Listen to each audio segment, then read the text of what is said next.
Hi guys, Theta here, and I've made this video to enlist your help in deciding what we do this summer. Because of Darling in the Franxx pushing unexpectedly into this new season, we are already a little behind. To remind everyone of the plan, I'm doing two things this summer season.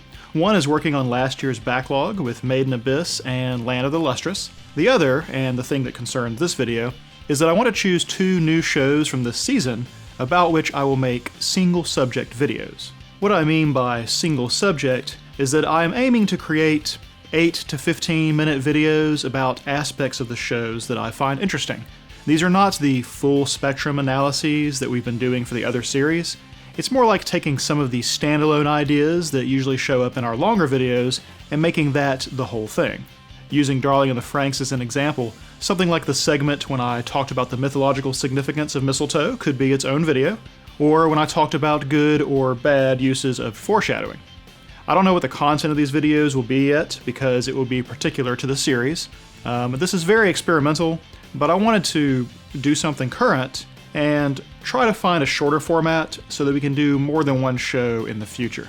Because it's not an ongoing analysis of the whole, we aren't going to go back and catch up. We will start with episode 2 or 3 or whatever the next episode is and start making new videos from there. Now, I've watched the first episode or 2 of every new show in order to narrow down the possibilities. There are a lot of holdovers from last season, so the pickings are a little slim. Therefore, I want you to tell me what series you're interested in having me examine. Having you guys vote is also experimental, so we will just see how that goes. There are some restrictions to what we can choose. Because I want to go back to doing the full spectrum analyses in the fall, we don't want to choose something that's going to last too core, which means things like Banana Fish are out. I also don't want to do anything that is a sequel, because there will be a pre-existing understanding of the other material that I won't have the space to explain. And I realize that disqualifies a lot of the more popular options right out of the gate. There is a scheduling restriction as well. We can't choose 2 shows from the same day. And owing to my work situation, this also means that we count Friday and Saturday as one day, and we count Sunday and Monday as one day. If we choose a Friday show, that video won't be out until Sunday, and Sunday shows will come out Tuesday. But any other day, it should release the day after. Finally, not every show makes a great subject for analysis, even if the show itself is excellent. I didn't choose Darling in the Franxx back in winter because I thought it had the best first episode. I actually think the best first episode belonged to A Place Further Than the Universe, and though I've never had time to go back and watch any more of it, I'd be shocked if it didn't turn out to be a good series.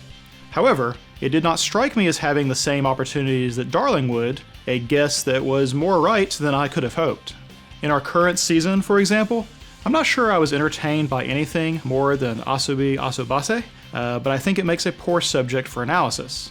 Likewise, Cells at Work is just delightful, but I don't think there is a lot of extra meaning or subtext to dig out of it. Now, you might not have seen every show here. I know most people don't go through them all. I like to, though, as you occasionally have surprises. For example, Planet With appears to be intentionally full of incongruent, wacky details, and the character designs suggest a younger demographic is the target audience. However, the writing was surprisingly sharp, and it's definitely one of the best of the new season based purely on the script work. Since most people haven't seen them all then, I'm going to give you the 5 that I think are worth considering, and a few brief reasons why. There's also 2 honorable mentions at the end, just in case I'm completely out of sync with everyone else. Then I will tell you where you can go cast your vote.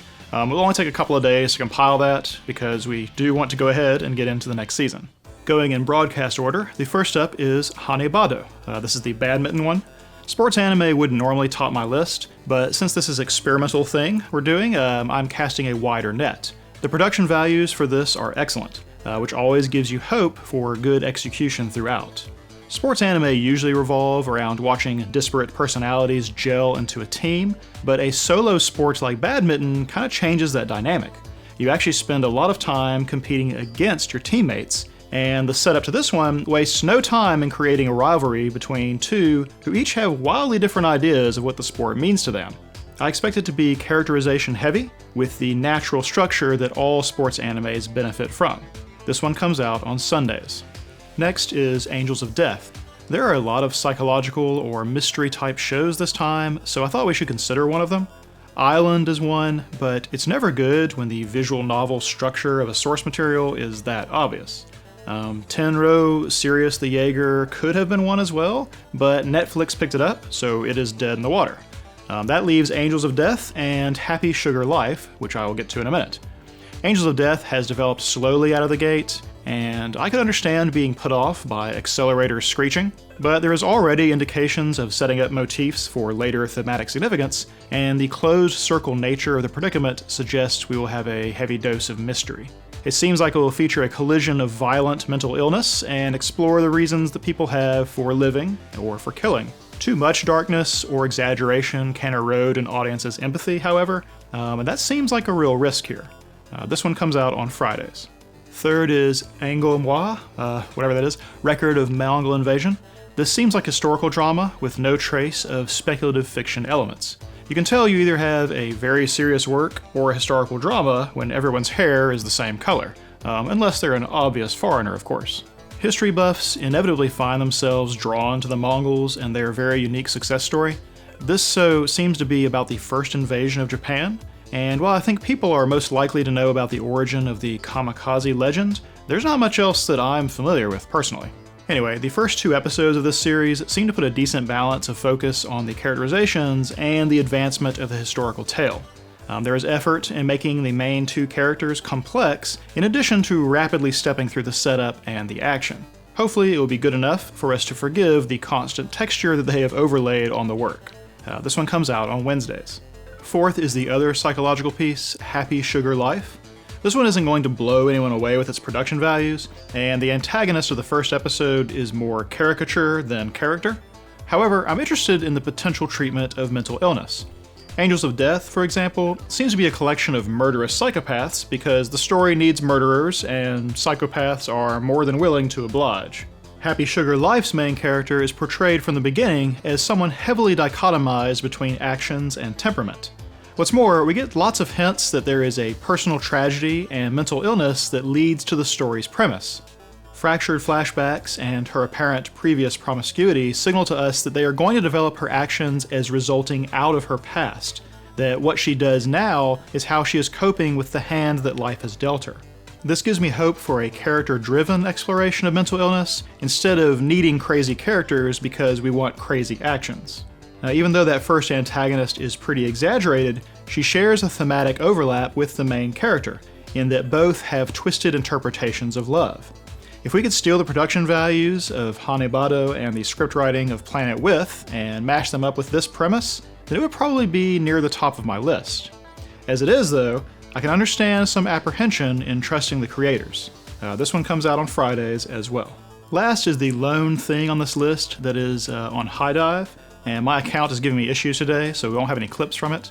I don't associate that streaming service with production value, so I was pretty caught off guard when I watched the first episode of Review Starlight. It has easily the highest production values of anything on this list. It's loaded with symbolism and pageantry already, and while presenting initially as a drama or slice of life set in a theater school, it takes advantage of its medium as animation to go in a completely different direction in the final third. If this was a normal season and I was choosing one show for the full spectrum analysis, it would be this show. No contest. It comes out on Saturdays. Quickly then, 2 honorable mentions. There is Planet With, if that's how it's pronounced, that I mentioned earlier. The writing is sharp, like I said, and already they have demonstrated a good understanding of audience expectation. There is very shallow characterization thus far, though. I know not every work has to be character-heavy, but I think most forms of storytelling benefit when the audience can empathize with the threats or struggles of the characters, and this seems like a primary weakness. There is some demonstrable cleverness, though, so I am left unsure what to think of it. This one also comes out on Sundays. And then the other alternate, Grand Blue. Comedies are risky because they don't rely on narrative or character to pull us along, and too much exaggeration can erode our ability to take character journeys or narrative conflicts seriously. However, this one has many elements of a coming-of-age or fish-out-of-water story, and seems like it will be intimately tied to the characterization of the protagonist. There's only 1 episode to go by so far, but it's possible this will be as much story as comedy, so I'm mentioning it as a possibility. This one also comes out on Fridays. Alright, that's it. I urge everyone who has time to discuss in the comments below what you think of these choices. If you have a strong preference and have time to make a good case for the show that has caught your eye, I think we could all benefit. Tons of you have great insight. I am pinning a comment to this video with a straw poll link. I'll let it sit a couple days. If the comment isn't there, it means the poll is ended, and I will replace it with a pinned comment showing the two that are chosen. We will start next week with whatever we have chose, alongside my return to Maiden Abyss. This is experimental for us, so feel free to choose things that are outside the realm of what we normally do here. Thanks, guys.